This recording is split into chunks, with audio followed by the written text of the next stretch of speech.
Parte 1. A mulher que o mundo ama.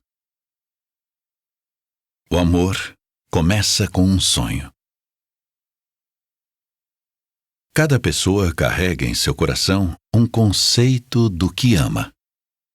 O que parece ser amor à primeira vista é, na verdade, a concretização do desejo, a realização de um sonho.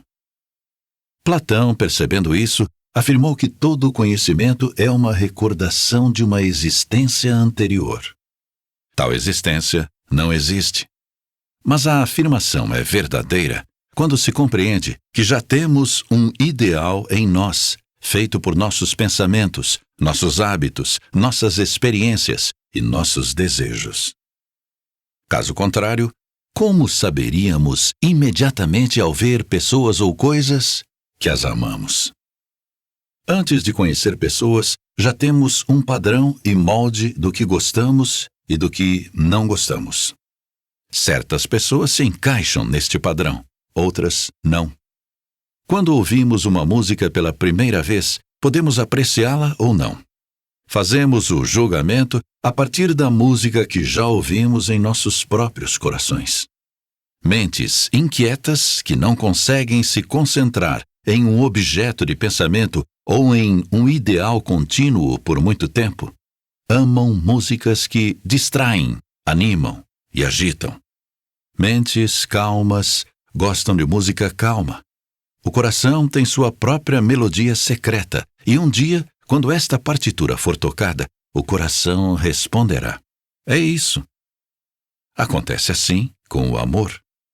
Um pequeno arquiteto trabalha dentro do coração humano, esboçando o amor ideal a partir das pessoas que vê, dos livros que lê, das suas expectativas e sonhos, na esperança de que um dia os olhos possam ver e as mãos possam tocar o ideal. A vida se satisfaz no momento em que encontramos quem habita os nossos sonhos, e a pessoa aparece como a encarnação de tudo que se ama. A afeição é instantânea porque, na verdade, estava lá, esperando por um longo tempo. Alguns passam pela vida sem nunca encontrar o que chamam de ideal. Pode ser muito decepcionante se o ideal de fato nunca existiu. Mas o ideal absoluto, de todo o coração, existe, e é Deus. Todo o amor humano é uma iniciação ao eterno. Alguns encontram o ideal em essência sem passar pela sombra. Deus também tem dentro de si conceitos de tudo no universo. Como o arquiteto tem em mente a planta da casa antes de ser construída, assim Deus tem em sua mente uma ideia arquetípica de cada flor, pássaro, árvore, primavera e melodia. Nunca um pincel tocou a tela, nem um cinzel o mármore, sem alguma grande ideia pré-existente. Assim também, cada átomo e cada rosa é a realização e concretização de uma ideia que existe na mente de Deus desde toda a eternidade. Todas as criaturas inferiores ao homem correspondem ao padrão que habita a mente de Deus. Uma árvore é realmente uma árvore porque corresponde à ideia que Deus tem de uma árvore. Uma rosa é uma rosa porque é a ideia que Deus tem de uma rosa, envolvida em substâncias químicas, cores e vida. Isto não acontece com as pessoas. Deus tem duas imagens de nós. Uma é o que somos, e a outra é o que devemos ser. Ele tem o modelo e a realidade, o projeto e o edifício, a partitura da música e a forma que nós a tocamos. Deus tem de ter essas duas imagens, porque em cada um de nós há alguma desproporção e falta de conformidade entre o plano original e o modo como o realizamos. A imagem está desfocada. A impressão está desbotada. Por um lado, a nossa personalidade não está completa no tempo. Precisamos de um corpo renovado. Deste modo, também os nossos pecados diminuem nossa personalidade. Nossos atos maus borram a tela projetada pela mão do Mestre. Como ovos não eclodidos, alguns de nós se recusam a ser aquecidos pelo amor divino que é tão necessário para a incubação a um nível superior. Estamos em constante necessidade de reparos. Nossos atos livres não coincidem com a lei do nosso ser. Estamos aquém de tudo o que Deus quer que sejamos. São Paulo nos diz que fomos predestinados antes da fundação do mundo a nos tornarmos filhos de Deus. Mas alguns não vão cumprir essa expectativa. Existe, de fato, apenas uma pessoa em toda a humanidade de que Deus tem uma imagem que apresenta perfeita conformidade entre o que Ele queria que fosse e o que é: a sua própria mãe. A maioria de nós é um sinal de menos, no sentido de que não estamos à altura das grandes expectativas que o Pai Celestial tem de nós. Maria, porém, é o sinal de igual. Ela é, na carne, o ideal que Deus tinha dela. O modelo e a cópia são perfeitos. Ela é tudo o que estava previsto, planejado e sonhado. A melodia de sua vida é tocada da maneira como foi escrita. Maria foi pensada, concebida e planejada como o sinal de igual entre o ideal e a história, o pensamento e a realidade, a esperança e a realização. É por isso que, ao longo dos séculos, a liturgia cristã aplicou-lhe as palavras do livro dos Provérbios. Por ser o que Deus queria que todos nós fôssemos, ela fala de si como o projeto eterno na mente de Deus, a quem Deus amou antes de ser criatura. Retrata-se ainda que ela esteve com ele não só na criação, mas antes da criação. Ela existiu na mente divina como um pensamento eterno antes de haver qualquer mãe. Ela é a mãe das mães. Ela é o primeiro amor do mundo. O Senhor me criou como primícia de suas obras, desde o princípio, antes do começo da terra. Desde a eternidade fui formada antes de suas obras dos tempos antigos. Ainda não havia abismo quando fui concebida, e ainda as fontes das águas não tinham brotado. Antes que assentados fossem os montes, antes dos outeiros, fui dada à luz, antes que fossem feitos a terra e os campos, e os primeiros elementos da poeira do mundo. Quando ele preparava os céus, ali estava eu. Quando traçou o horizonte na superfície do abismo, quando firmou as nuvens no alto, quando dominou as fontes do abismo, quando impôs regras ao mar para que suas águas não transpusessem os limites, quando assentou os fundamentos da terra, junto a ele estava eu como artífice, brincando todo o tempo diante dele, brincando sobre o globo de sua terra, achando as minhas delícias junto aos filhos dos homens. E agora, meus filhos, escutai-me. Felizes aqueles que guardam os meus caminhos. Ouve minha instrução para serdes sábios, não a rejeiteis. Feliz o homem que me ouve e que vela todos os dias à minha porta e guarda os umbrais de minha casa. Pois quem me acha, encontra a vida e alcança o favor do Senhor. Provérbios, capítulo 8, versículos 22 a 35. Mas Deus não pensou nela apenas na eternidade. Ele também a tinha em mente no início dos tempos. No início da história, quando a raça humana caiu através de uma mulher, Deus, dirigindo-se ao diabo, disse: Porei ódio entre ti e a mulher, entre a tua descendência e a dela. Esta te ferirá a cabeça, e tu ferirás o calcanhar. Gênesis, capítulo 3, versículo 15. Deus quis dizer que, se foi por uma mulher que o homem caiu, seria por meio de uma mulher que Deus teria sua revanche.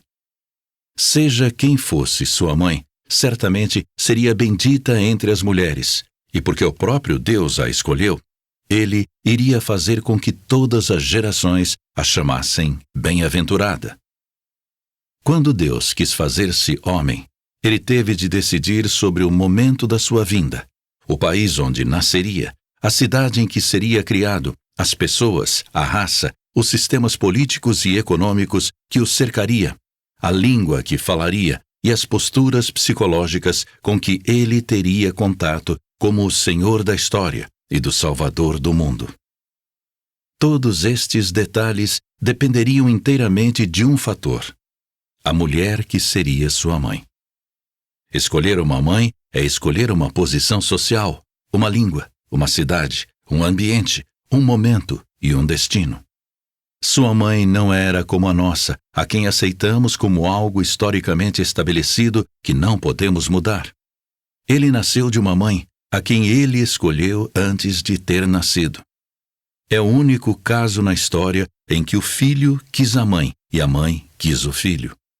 E é isso que o credo anuncia na parte: nascido da Virgem Maria. Ela foi chamada por Deus como a Arão, e nosso Senhor nasceu não apenas da sua carne, mas por seu consentimento. Antes de tomar para si a natureza humana, ele consultou a mulher para questionar se ela lhe daria um homem.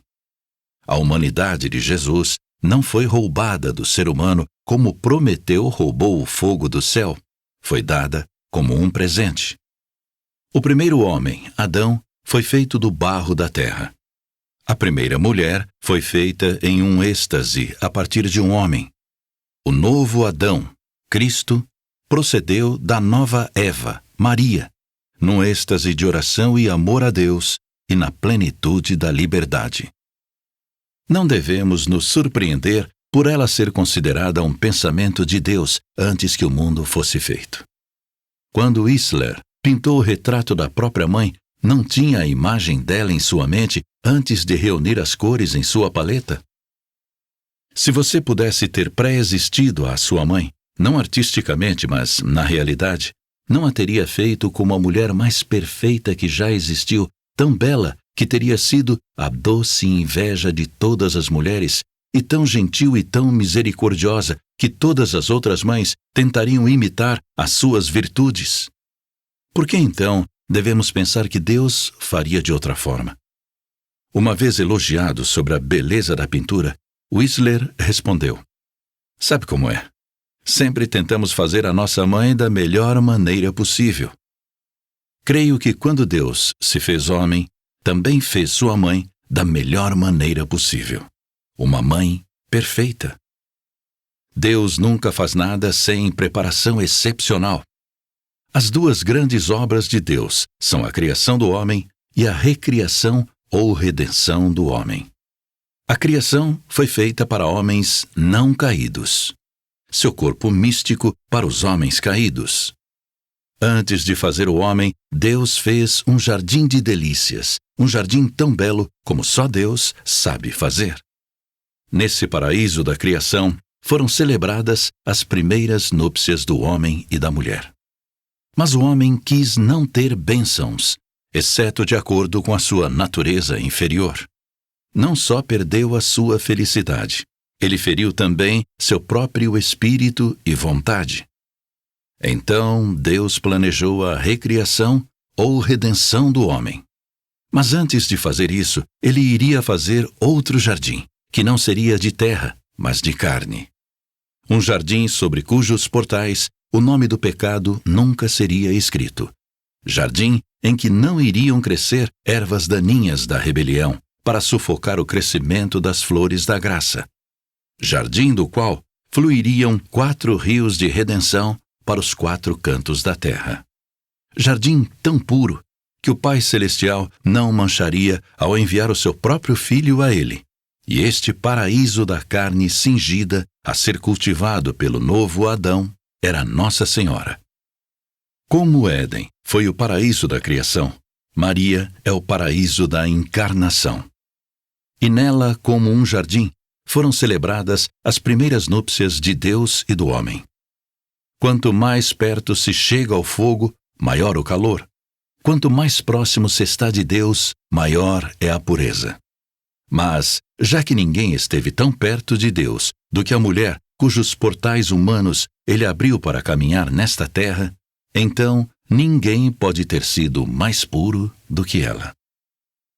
Um pavilhão de jardim florido cresceu esperando o toque divino. Onde nenhum homem jamais pisou, este fora o umbral de Deus. O primeiro pavilhão era vermelho, seus lábios que deram as boas-vindas. O segundo pavilhão era azul, seus olhos que Deus adentrou. O terceiro pavilhão era branco, sua alma na visão de Deus. 3 pavilhões de amor. Cristo, no mais alto dos céus. Lawrence Husman. Chamamos esta pureza especial de Imaculada Conceição. Não é o nascimento virginal. A palavra imaculada procede de 2 palavras em latim que significam sem mancha. Conceição significa que, no primeiro momento de sua concepção, Nossa Senhora, no ventre de sua mãe Santa Ana e em virtude dos méritos antecipados de redenção do seu filho, foi preservada das manchas do pecado original. Nunca entendi por que há aqueles que nos dias de hoje opõem-se à Imaculada Conceição. Todos os pagãos modernos acreditam que foram concebidos sem mácula. Se não há pecado original, então todo mundo foi concebido imaculadamente. Por que eles não permitem a Maria o que atribuem a si mesmos? A doutrina do pecado original e da Imaculada Conceição são mutuamente exclusivas. Se apenas Maria é a Imaculada Conceição, então o resto de nós deve ter pecado original. A Imaculada Conceição não significa que Maria não precisava da redenção. Ela precisava tanto quanto você e eu. Ela foi redimida antecipadamente como prevenção no corpo e na alma no primeiro instante da concepção. No batismo, nós recebemos os frutos da redenção na nossa alma. Toda a raça humana precisa de redenção. Maria, porém, foi desassociada e separada da humanidade, carregada de pecado como resultado dos méritos da cruz de Nosso Senhor, oferecidos a ela no momento de sua concepção. Se a isentarmos da necessidade de redenção, também teríamos de isentá-la da sua humanidade. A Imaculada Conceição, portanto, de modo algum, implica que ela não precisava de redenção. Ela precisava sim. Maria é o primeiro efeito da redenção, no sentido de que foi aplicada a ela no momento de sua concepção e em nós de um modo distinto e inferior, somente após o nosso nascimento. Ela tinha esse privilégio não por causa dela, mas por causa dele. Por esta razão, os que não acreditam na divindade de Cristo não veem razão para o privilégio concedido a Maria. Se eu não acreditasse na divindade de Nosso Senhor, que Deus não permita, veria nada além de absurdo em qualquer referência especial concedida a Maria acima das outras mulheres na terra. Mas, se ela é a mãe de Deus, que se fez homem, então ela é única e, portanto, se destaca como a nova Eva da humanidade, assim como ele é o novo Adão. Tinha que haver alguma criatura como Maria. Caso contrário, Deus teria encontrado ninguém em quem pudesse dignamente tomar sua origem humana. Um político honesto, ao buscar reformas cívicas, procura assistentes honestos. O Filho de Deus, ao começar uma nova criação, procurou por algo daquela bondade que existia antes do pecado. Haveria, em algumas mentes, dúvidas sobre o poder de Deus se ele não tivesse mostrado um favor especial para a mulher que seria sua mãe. Certamente, o que Deus deu a Eva não recusaria a sua própria mãe. Suponha que Deus, ao renovar o homem, não renovasse também a mulher em uma nova Eva. Que grande protesto não aconteceria! O cristianismo teria sido denunciado, como todas as religiões masculinas são. As mulheres, então, procurariam uma religião feminina.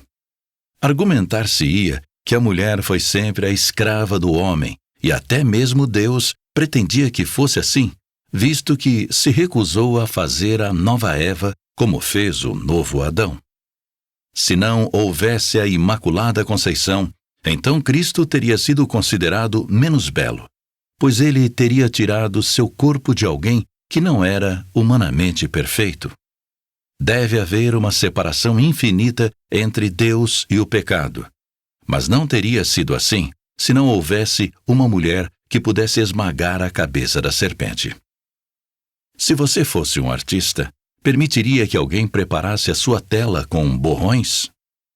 Então, por que se deve esperar que Deus agisse de forma diferente quando Ele se prepara para unir a si mesmo uma natureza humana, como a nossa, em todas as coisas, exceto o pecado? Mas tendo elevado uma mulher, ao preservá-la do pecado, depois que ela livremente ratificou esse dom na Anunciação, Deus deu esperança à nossa humanidade, perturbada, neurótica, gauche e fraca. Oh, sim! Ele é o nosso modelo, mas também é a pessoa de Deus. Deveria haver no plano humano alguém que daria aos homens esperança. Alguém que poderia nos conduzir a Cristo. Alguém que fosse mediador entre nós e Cristo, como Ele é mediador entre nós e o Pai. Ao olhar para ela, entendemos que um ser humano que não é bom pode ficar melhor. Uma oração para ela e reconhecemos que, porque ela não tem pecado, podemos nos tornar menos pecaminosos. E isso nos leva de volta ao início. Dissemos que todo mundo carrega dentro do seu coração um conceito do seu amor ideal. Por mais que haja grande dedicação, o melhor amor humano tende a acabar um dia. E o que é perfeito não pode terminar. Se for possível dizer, este é o último abraço, então não há amor perfeito. Daí alguns, ignorando o divino, buscam ter uma multiplicidade de amores para compensar o amor ideal. Mas isso é como dizer que, a fim de apresentar uma obra-prima musical, deve-se tocar uma dúzia de violinos diferentes. Todo homem que procura uma donzela, cada donzela que anseia por ser cortejada, cada laço de amizade no universo, procura um amor que não é apenas o amor dela ou o amor dele, mas algo que transborda tanto ela quanto ele, que é chamado de o nosso amor. Todo mundo é apaixonado por um amor ideal. Um amor que está tão além do sexo que o sexo é esquecido. Todos nós amamos algo maior do que amamos. Quando esse transbordamento cessa, o amor acaba. Como diz o poeta, eu não poderia amar-te tanto, querida, se a honra eu não amasse mais. Aquele amor ideal que compreendemos estar além de todo o amor das criaturas, ao qual instintivamente nos dirigimos quando o amor carnal acaba, é o mesmo ideal que Deus tinha em seu coração desde toda a eternidade. A Senhora, a quem chama de mãe. Ela é aquela a quem todo homem ama quando ama uma mulher, quer ele saiba ou não. Ela é o que toda mulher quer ser quando olha para si mesma. Ela é a mulher com quem todo homem se casa no ideal, quando toma uma esposa. Ela está escondida como um ideal no descontentamento de cada mulher com a agressividade carnal do homem. Ela é o desejo secreto que cada mulher tem de ser honrada e solicitada. Ela é a maneira com que cada mulher quer impor respeito e amor por causa da beleza de sua bondade de corpo e alma. E este conceito de amor, a quem Deus amou antes que o mundo fosse feito, esta mulher sonhada antes da existência de todas as mulheres, é aquela de quem todo o coração pode dizer do fundo: ela é a mulher que eu amo. Quando a liberdade e o amor se tornaram um. A Anunciação. A era moderna, que dá primazia ao sexo, justifica a promiscuidade e o divórcio com o fundamento de que o amor é por natureza livre, o que de fato é. Todo amor é livre em certo sentido. Ser desprovido de amor é a essência do inferno. A Escritura nos diz: onde está o Espírito do Senhor, aí há liberdade. Segunda carta de São Paulo aos Coríntios, capítulo 3, versículo 17. A vida ideal não é cumprida em sujeição a uma lei absoluta, mas na resposta distintiva de um carinho afável. A fórmula que o amor é livre é verdadeira. A interpretação disso é que, muitas vezes, pode estar errada. O marido que deixa sua esposa por outra mulher pode justificar sua infidelidade dizendo que deve-se ser livre para viver sua própria vida. Ninguém é egoísta ou voluptuoso sem encobrir suas reivindicações com um desfile de ideais semelhantes. Atrás de muitas afirmações contemporâneas de liberdade do amor está uma falsa racionalização. Pois, embora o amor envolva liberdade, nem toda a liberdade envolve amor. Eu não posso amar a menos que eu seja livre. Mas porque eu sou livre, ainda não posso amar o que eu quiser. Um homem pode ter liberdade sem amor. Por exemplo, um estuprador é livre em sua ação quando não há ninguém por perto para contê-lo, mas ele certamente não tem amor. Um ladrão é livre para saquear uma casa quando os donos estão fora, mas é absurdo dizer que ele ama os proprietários porque é livre para roubar. A liberdade pura é aquela que é dada, não que é tomada. O que muitos modernos querem dizer com liberdade no amor é a liberdade de alguma coisa sem ser livre para qualquer coisa. O verdadeiro amor quer ser livre de alguma coisa para alguma coisa. Um jovem quer ser livre do domínio dos pais para que possa amar alguém além dos seus pais e, assim, prolongar sua vida. A liberdade do amor é, portanto, inseparável do serviço, do altruísmo e da bondade. A imprensa quer liberdade a fim de poder expressar o que é verdadeiro. Um homem quer ser livre da tirania política a fim de desenvolver sua própria prosperidade aqui na Terra e visar o seu destino a outra vida. O amor exige liberdade de algo a fim de colocar-se livremente a serviço de outro. Quando um homem se apaixona, ele busca a doce servidão de afeto e devoção a outra. Quando um homem se apaixona por Deus, ele imediatamente sai em busca do seu próximo. Para ser completamente livre de toda restrição, um homem teria de estar sozinho. Mas então, ele não teria alguém para amar. Este é precisamente o ideal de Sartre, que diz: o inferno são os outros. Para sua filosofia, qualquer coisa que restrinja o ego é nada. Mas todos os outros homens e todas as outras coisas restringem o ego, por isso, eles são nada.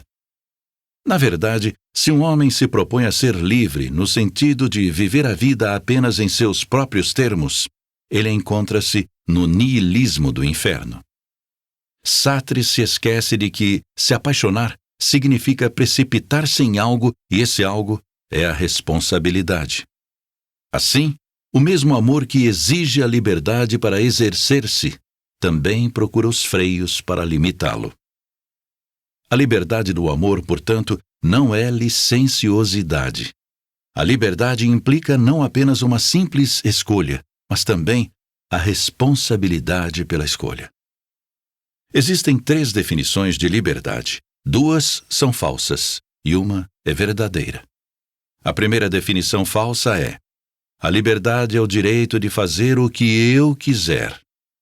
Esta é a doutrina liberal de liberdade, o que reduz a liberdade a um poder físico em vez de moral. É claro que estamos livres para fazer o que quisermos. Por exemplo, podemos metralhar os frangos do nosso vizinho ou dirigir um automóvel na calçada, ou encher o colchão de alguém com lâminas de barbear usadas. Mas deveríamos fazer estas coisas? Esse tipo de liberdade em que todos podem buscar seu próprio benefício produz confusão. Não há liberalismo deste tipo particular sem um mundo de egoísmos conflitantes em que ninguém está disposto a submergir-se para o bem comum. Para superar essa confusão de todo mundo fazer o que lhe agrada, surgiu a segunda falsa definição de liberdade, ou seja, a liberdade é o direito de fazer o que nos é forçado. Isso é liberdade totalitária, que foi desenvolvida a fim de destruir a liberdade individual em prol da sociedade. Engels, que com Marx escreveu a filosofia do comunismo, disse que uma pedra é livre para cair porque ela deve obedecer à lei da gravidade. Assim, o homem é livre na sociedade comunista porque ele tem de obedecer à lei do ditador. O verdadeiro conceito de liberdade é: a liberdade é o direito de fazer o que devemos. E dever implica objetivo, propósito, moralidade e a lei de Deus. A verdadeira liberdade está dentro da lei e não fora dela. Eu sou livre para desenhar um triângulo se eu der 3 lados a ele, mas não se eu, tentando ser mente aberta, desenhar 57 lados. Eu sou livre para voar na condição de que eu obedeça à lei da aeronáutica.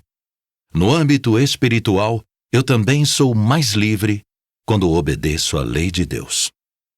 A fim de escapar das implicações da liberdade, ou seja, a sua participação na responsabilidade, há aqueles que negam a liberdade individual comunitariamente, como fazem os comunistas, ou biologicamente, como fazem alguns freudianos. Qualquer civilização que nega o livre-arbítrio é geralmente uma civilização que já está insatisfeita com as escolhas de sua liberdade porque lhe trouxe infelicidade. Aqueles que fazem a negação teórica do livre-arbítrio são aqueles que na prática confundem liberdade com licenciosidade. Nunca será possível encontrar um professor que negue a liberdade da vontade e que, ao mesmo tempo, não deseje se livrar da responsabilidade de algo na sua vida. Ele repudia o mal, renegando o que fez o mal possível, ou seja, o livre-arbítrio. No campo de golfe, quando cometem algum erro, esses negadores de liberdade culpam os golf clubs, mas nunca a si mesmos. A desculpa é como aquela perene do menino que quebrou o vaso. Alguém me empurrou, ou seja, ele foi forçado. Quando ele crescer, se tornará um professor, mas em vez de dizer, eu fui empurrado, ele dirá, a concatenação de fatores sociais, econômicos e ambientais, junto com a herança psíquica coletiva da nossa origem animal e evolutiva, despertou em mim o que os psicólogos chamam id compulsivo. Estes mesmos professores que negam a liberdade da vontade são os que assinam seus nomes nas petições para emancipar comunistas em nome da liberdade, depois de terem já abusado do privilégio da liberdade americana. A beleza deste universo é que praticamente todos os presentes são condicionados pela liberdade. Não há lei alguma que obrigue um jovem a dar um anel de presente à moça com quem quer se casar. A única palavra que comprova a estreita ligação entre presentes e liberdade é obrigado. Como disse Chesterton, se o homem não fosse livre, ele nunca poderia dizer obrigado pela mostarda. A liberdade é nossa para renunciarmos a ela pelo que a amamos. Todo mundo que é livre quer a liberdade antes de tudo como um meio. Quer a liberdade a fim de entregá-la. Quase todo mundo realmente entrega a liberdade. Alguns entregam a sua liberdade de pensamento à opinião pública, aos humores, às modas e ao anonimato do dizem eles, e assim tornam-se os escravos voluntários da hora que passa. Outros entregam a liberdade ao álcool e ao sexo, e assim experimentam em suas vidas as palavras da Escritura: aquele que comete pecado é escravo do pecado. Outros desistem de sua liberdade por amor a outra pessoa. Esta é uma forma superior de entrega, e é a escravidão doce de amor que nosso Senhor falou. Meu jugo é suave e o meu fardo é leve.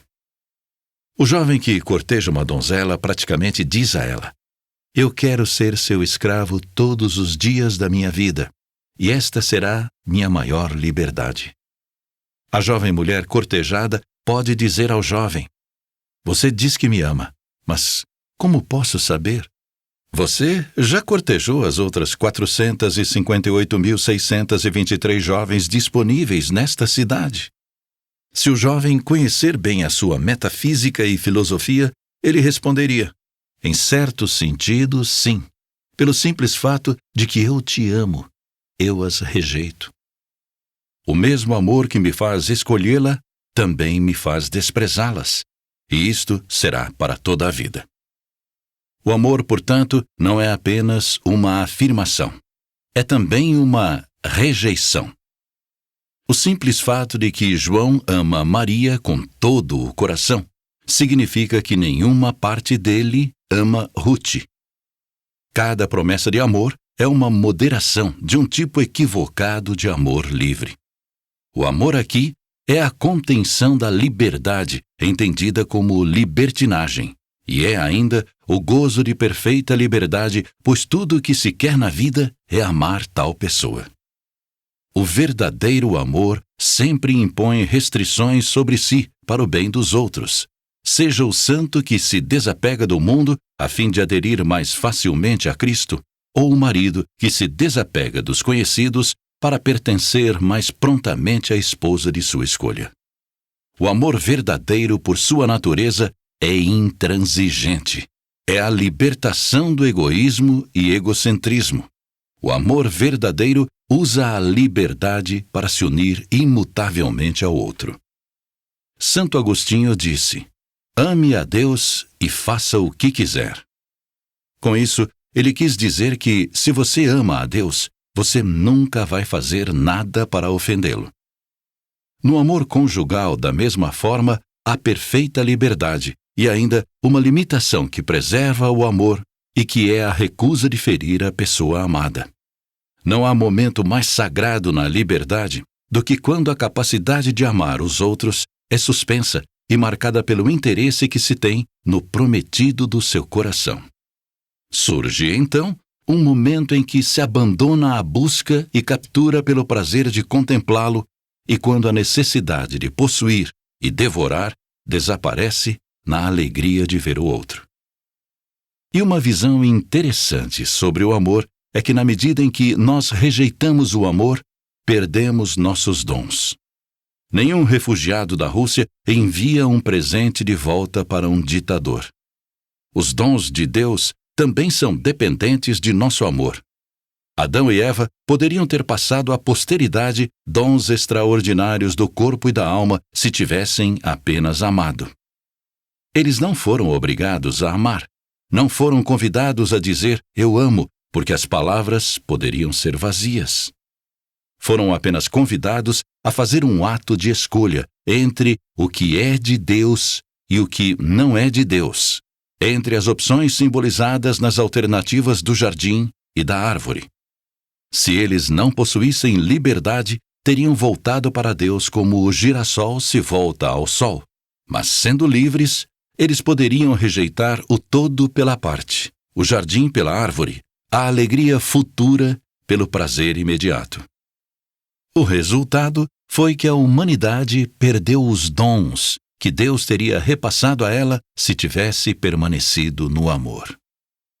O que nos preocupa agora é a restauração desses dons através de outro ato de liberdade. Deus poderia ter restaurado o homem simplesmente perdoando os pecados, mas assim teria sido misericórdia sem justiça. O problema enfrentado pelo homem era algo como o que enfrenta um chefe de orquestra. A partitura é escrita e entregue a um excelente maestro. Os músicos, bem qualificados em sua arte, são livres para seguir o maestro ou se rebelar contra ele. Suponha que um dos músicos decida tocar uma nota errada. O maestro pode fazer duas coisas. Pode ignorar o erro ou pode usar a batuta e pedir que o erro seja corrigido. Faria pouca diferença, pois a nota já se dissipou no espaço, e já que o tempo não pode ser revertido, a dissonância continuará através do universo até o fim dos tempos. Existe alguma maneira de parar essa desarmonia voluntária? Certamente não por alguém que esteja no tempo. Poderia ser corrigida se alguém chegasse da eternidade, capturasse essa nota no tempo e aprendesse em sua trajetória exasperada. Mas será que ainda não se trataria de uma dissonância? Não. Poderia ser a primeira nota em uma nova sinfonia e, assim, tornar-se harmonioso. Quando nossos primeiros pais foram criados, Deus deu-lhes uma consciência, uma lei moral e uma justiça original. Eles não foram obrigados a segui-lo como o maestro da sinfonia da criação. No entanto, eles decidiram rebelar-se, e esta nota amarga da revolução original foi passada para a humanidade através da geração humana. Como essa desordem inicial poderia ser interrompida? Da mesma forma que a nota amarga, quando a eternidade entrar no tempo e prender o homem pela força, obrigando-o a entrar em uma nova ordem em que os dons originais seriam restaurados e a harmonia seria a lei. Mas este não é o caminho de Deus, pois significaria a destruição da liberdade humana. Deus poderia reter uma nota, mas ele não poderia prender o homem pela força sem abusar do maior presente que ele deu ao homem, ou seja, a liberdade, o que só por si torna o amor possível. Agora chegamos ao maior ato de liberdade que o mundo já conheceu. A reversão do ato livre que o primeiro dos homens realizou no paraíso quando ele escolheu não Deus contra Deus. Foi o momento em que essa escolha infeliz foi revertida, quando Deus, em sua misericórdia, quis refazer o homem e dar-lhe um novo começo, em um novo nascimento da liberdade sob Deus. Deus poderia ter feito um homem perfeito para começar a humanidade a partir do pó, como fez no início. Ele poderia ter feito o novo homem começar a nova humanidade a partir do nada, como na criação do mundo. E ele poderia ter feito isso sem consultar a humanidade, mas seria invasão do privilégio humano. Deus não levaria um homem para fora do mundo da liberdade sem o ato livre de um ser livre. A maneira de Deus com o homem não é ditadura, mas cooperação. Se ele fosse redimir a humanidade, seria com o consentimento do homem, e não contra ele. Deus poderia destruir o mal, mas apenas à custa da liberdade humana, e seria um preço muito alto pagar pela destruição da ditadura na terra para ter um ditador no céu.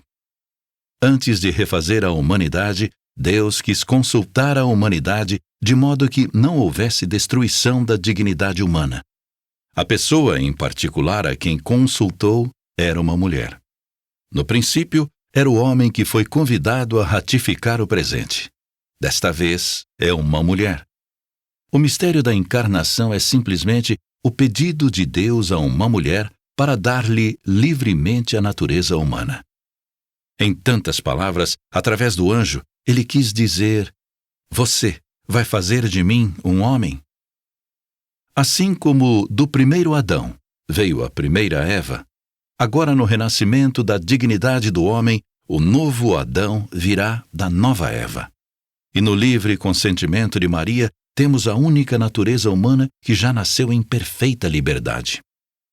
A história deste renascimento da liberdade é contada no Evangelho de São Lucas, capítulo 1, versículos 26 a 35. No 6º mês, o anjo Gabriel foi enviado por Deus a uma cidade da Galileia chamada Nazaré, a uma virgem desposada com um homem que se chamava José, da casa de Davi, e o nome da virgem era Maria. Entrando, o anjo disse-lhe: Ave, cheia de graça, o Senhor é contigo. Perturbou-se ela com estas palavras e pôs-se a pensar no que significaria semelhante saudação. O anjo disse-lhe: Não temas, Maria, pois encontraste graça diante de Deus. Eis que conceberás e darás à luz um filho, e lhe porás o nome de Jesus. Ele será grande, e chamar-se-á Filho do Altíssimo. E o Senhor Deus lhe dará o trono de seu pai Davi, e reinará eternamente na casa de Jacó, e o seu reino não terá fim. Maria perguntou ao anjo: Como se fará isso, pois não conheço o homem? Respondeu-lhe o anjo: O Espírito Santo descerá sobre ti, e a força do Altíssimo te envolverá com a sua sombra. Por isso, o ente santo que nascer de ti será chamado Filho de Deus. O anjo Gabriel, como porta-voz de Deus, aqui pergunta se ela vai livremente conceder uma natureza humana ao Filho de Deus, a fim de que ele possa ser também o Filho do homem. A criatura foi questionada pelo Criador se iria cooperar livremente com o plano divino de levar a humanidade para fora do lamaçal e ser totalmente arrebatada por Deus. Inicialmente, Maria fica preocupada sobre como poderia conceder a Deus humanidade, uma vez que ela é virgem.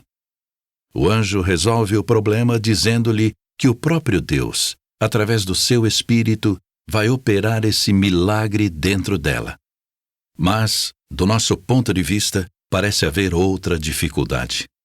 Maria foi escolhida por Deus para ser sua mãe e foi mesmo preparada para essa honra por ter sido preservada do pecado original que contaminou toda a humanidade. Se ela foi tão preparada, estaria livre para aceitar ou rejeitar, e sua resposta seria o fruto pleno de seu livre-arbítrio? A resposta é que sua redenção já fora concluída, mas ela ainda não havia aceitado nem ratificado. Foi, de certa forma, algo como nosso dilema. Nós somos batizados quando crianças e nossos corpos se tornam templos de Deus, assim como nossas almas são preenchidas com virtudes infusas. Não nos tornamos apenas criaturas feitas por Deus, mas partícipes da natureza divina.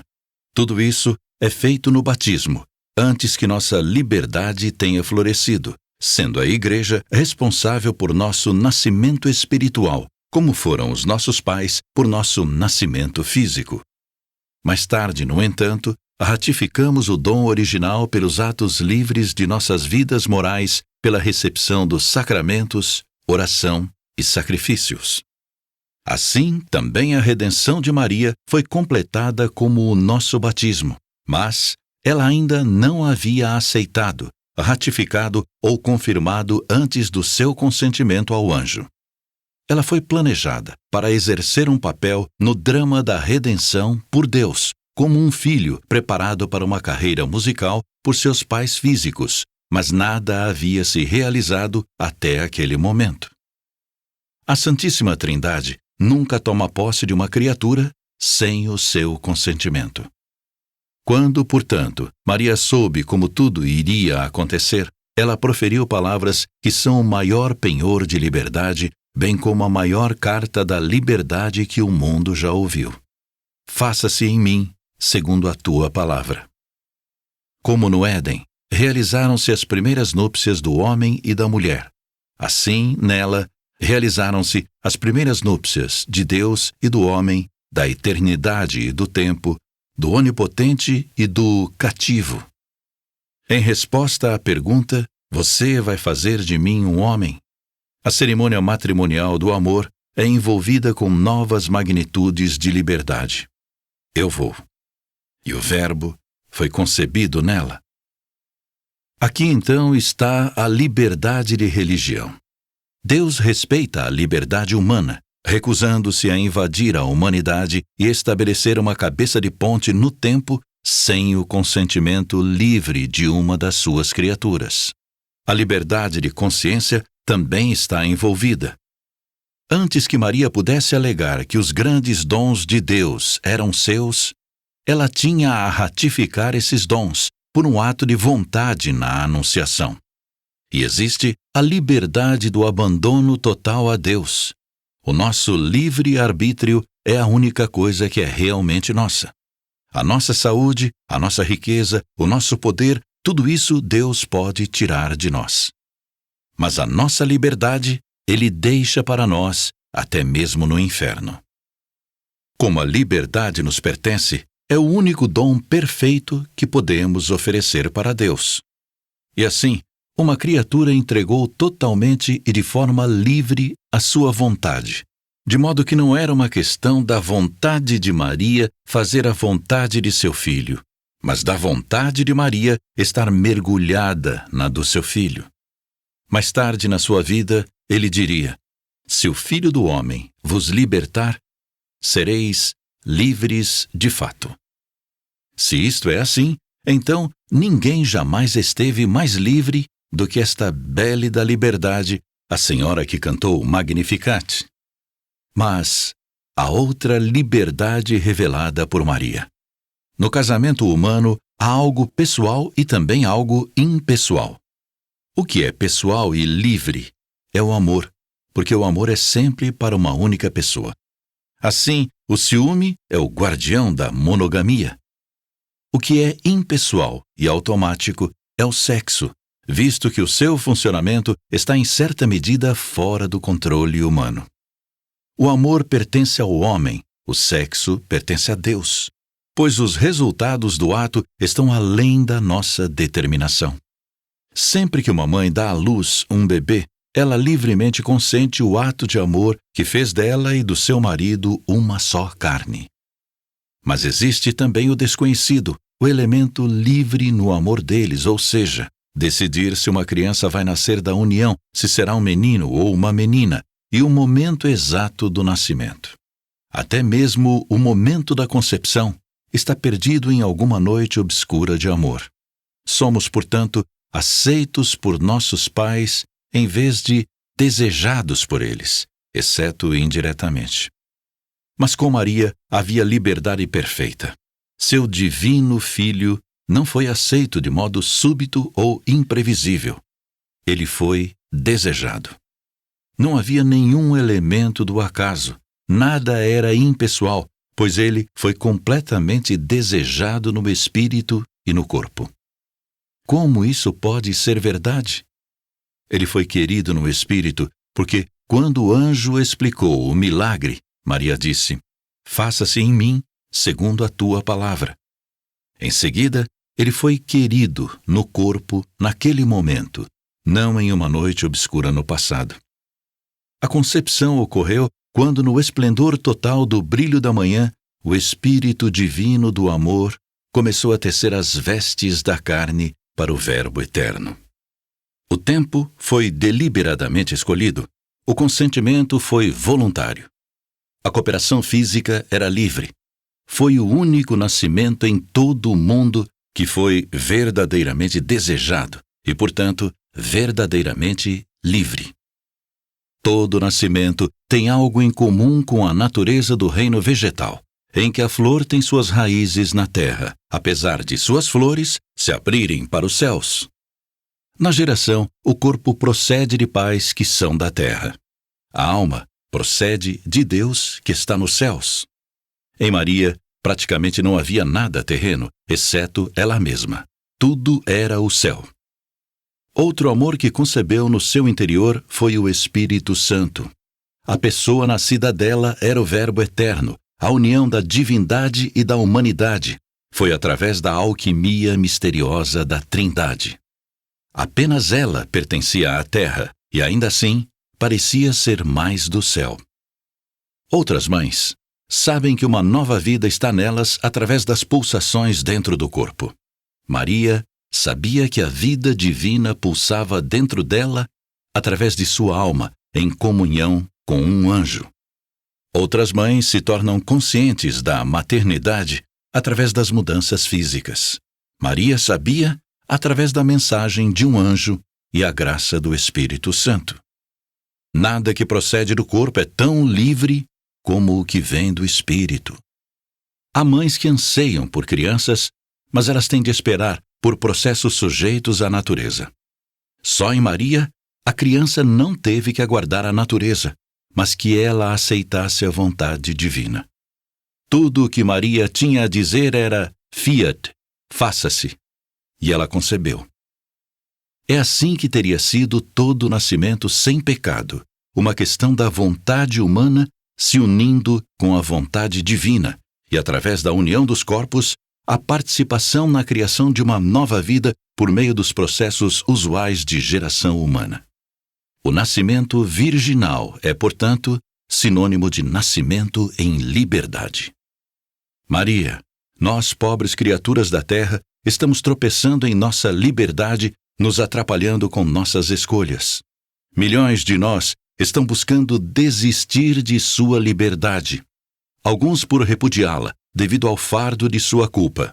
Alguns por entregá-la aos humores e modas da época. Outros por absorvê-la no comunismo, em que há apenas uma vontade, a do ditador, e em que o único amor é o ódio e a revolução. Falamos muito da liberdade hoje, Maria, porque a estamos perdendo, assim como falamos mais de saúde quando estamos doentes. Tu és a amante da liberdade, porque tu desfizeste a falsa liberdade, que torna os homens escravos das suas paixões, ao pronunciar a palavra que Deus pronunciou quando fez a luz, e novamente quando teu Filho redimiu o mundo. Fiat, ou faça-se em mim, segundo a vontade de Deus. Como o não de Eva prova que a criatura foi feita por amor e, portanto, é livre, assim, o teu fiat revela que a criatura foi feita para o amor também. Ensina-nos, então, que não há liberdade, exceto em fazer por amor o que tu fizeste na Anunciação, ou seja, dizer sim ao que Jesus pede. O Cântico da Mulher, a Visitação. Um dos mais belos momentos da história foi a fertilidade ter encontrado plenitude quando as portadoras da vida se tornaram os primeiros arautos do Rei dos Reis. Todas as religiões pagãs começam com os ensinos dos adultos, mas o cristianismo começa com o nascimento de uma criança. Daquele dia até hoje, os cristãos sempre foram defensores da família e do amor da geração. Se alguém quisesse escrever o que espera ser feito pelo Deus infinito, certamente a última coisa que poderia esperar seria vê-lo preso em um cibório carnal por 9 meses. E a outra última coisa que se esperaria é que o maior homem já nascido de mulher, ainda no ventre de sua mãe, fosse saudar o homem Deus cativo. Mas é precisamente isso que aconteceu na visitação. Na Anunciação, o arcanjo disse a Maria que sua prima Isabel estava prestes a se tornar a mãe de João Batista. Maria era, então, uma jovem, mas sua prima era de idade avançada, ou seja, além da idade normal de conceber. Também Isabel, tua parenta, até ela concebeu um filho na sua velhice, e já está no 6º mês, aquela que é tida por estéril, porque a Deus nenhuma coisa é impossível. Então disse Maria: Eis aqui a serva do Senhor. Faça-se em mim segundo a tua palavra. E o anjo afastou-se dela. Lucas, capítulo 1, versículos 36 a 38. O nascimento de Cristo não leva em conta o homem. O nascimento de João Batista não leva em conta a idade. A Deus, nenhuma coisa é impossível. A Escritura continua a história. Naqueles dias, Maria se levantou e foi às pressas às montanhas, a uma cidade de Judá. Entrou em casa de Zacarias e saudou Isabel. Ora, apenas Isabel ouviu a saudação de Maria. A criança estremeceu no seu seio, e Isabel ficou cheia do Espírito Santo, e exclamou em alta voz: Bendita és tu entre as mulheres, e bendito é o fruto do teu ventre. Donde me vem esta honra de vir a mim, a mãe de meu Senhor? Pois assim que a voz de tua saudação chegou aos meus ouvidos, a criança estremeceu de alegria no meu seio. Bem-aventurada és tu que creste, pois se hão de cumprir as coisas que da parte do Senhor te foram ditas. Lucas, capítulo 1, versículos 39 a 45. Maria foi às pressas. Ela está sempre com pressa para fazer o bem. Com velocidade deliberada, ela torna-se a primeira enfermeira da civilização cristã. A mulher corre para encontrar uma mulher. Serve melhor o seu próximo quem carrega Cristo em seus corações e almas. Tendo em si o segredo da salvação, Maria viaja 5 dias de Nazaré à cidade de Hebrom, onde, segundo a tradição, descansavam as cinzas dos fundadores do povo de Deus, Abrão, Isaque e Jacó. Os campos germinados de Judá, prenhes de semente, recorreram a ela quando ela passou, louvando o menino que estava para dar à luz, invocando sua bênção sobre sua espera. Calvin Lecompte. Saudou Isabel. A primavera serviu o outono. Ela, que carrega aquele que dirá: eu não vim para ser servido, mas para servir, agora serve a prima, que vai dar à luz apenas a sua voz no deserto. Nada suscita tanto o serviço aos necessitados do que a consciência do próprio desmerecimento, quando visitado pela graça de Deus. A serva do Senhor torna-se a serva de Isabel. Ao ouvir a saudação da mulher, a criança que Isabel carregava estremeceu no seu seio. O Antigo Testamento aqui encontra o Novo Testamento. As sombras se dissolvem com alegria ante a substância. Todos os anseios e expectativas de milhares de anos sobre aquele que seria o Salvador agora estão cumpridos num momento de êxtase, quando João Batista se dirige a Cristo, o Filho do Deus vivo. Maria está presente em 3 nascimentos: o nascimento de João Batista, o nascimento de seu divino filho e o nascimento de João, o evangelista, ao pé da cruz, quando o Mestre comunicou: eis aí tua mãe. Maria, a mulher, teve destaque em 3 grandes momentos da vida: em um nascimento por ocasião da visitação, em um casamento nas bodas de Caná, e em uma morte ou entrega da vida na crucificação de seu divino filho. A criança estremeceu no seu seio, e Isabel ficou cheia do Espírito Santo. Um Pentecostes veio antes de Pentecostes. O corpo físico de Cristo em Maria, naquele momento, preenche João Batista com o Espírito de Cristo. 33 anos depois, o corpo místico de Cristo, a sua igreja, será cheia do Espírito Santo, assim como Maria estará no meio dos apóstolos em oração. João é santificado por Jesus. Então Jesus não é como João, não é só homem, mas Deus também. A segunda parte da segunda oração mais linda do mundo, a Ave Maria, está agora prestes a ser escrita. A primeira parte foi dita por um anjo: Ave Maria, cheia de graça, o Senhor é convosco. Lucas, capítulo 1, versículo 28. Agora, Isabel acrescenta a segunda parte em alta voz: Bendita és tu entre as mulheres, e bendito é o fruto do teu ventre, Jesus. A velhice aqui não tem privilégio ou inveja da juventude, pois Isabel faz o primeiro anúncio público de que Maria é a mãe de Deus. Donde me vem esta honra de vir a mim, a mãe de meu Senhor? Ela percebeu isso não dos lábios de Maria, mas do Espírito de Deus aninhado em seu ventre. Maria recebeu o Espírito de Deus através de um anjo. Isabel foi a primeira a recebê-lo por meio de Maria. Prima enfermeira no momento do nascimento. Mãe enfermeira na hora da morte. Não há nada que Maria tenha que seja apenas para si mesma, nem mesmo seu filho. Antes de nascer, seu filho pertence aos outros. Tão logo recebeu o divino hóspede dentro de si mesma, ela deixa a balaustrada de Nazaré para visitar a de idade avançada e torná-la jovem. Isabel nunca viveria para ver cortarem a cabeça do seu filho por causa da dançarina de Herodes. Mas Maria iria viver e morrer simultaneamente ao ver seu filho provando a morte para que não haja mais morte.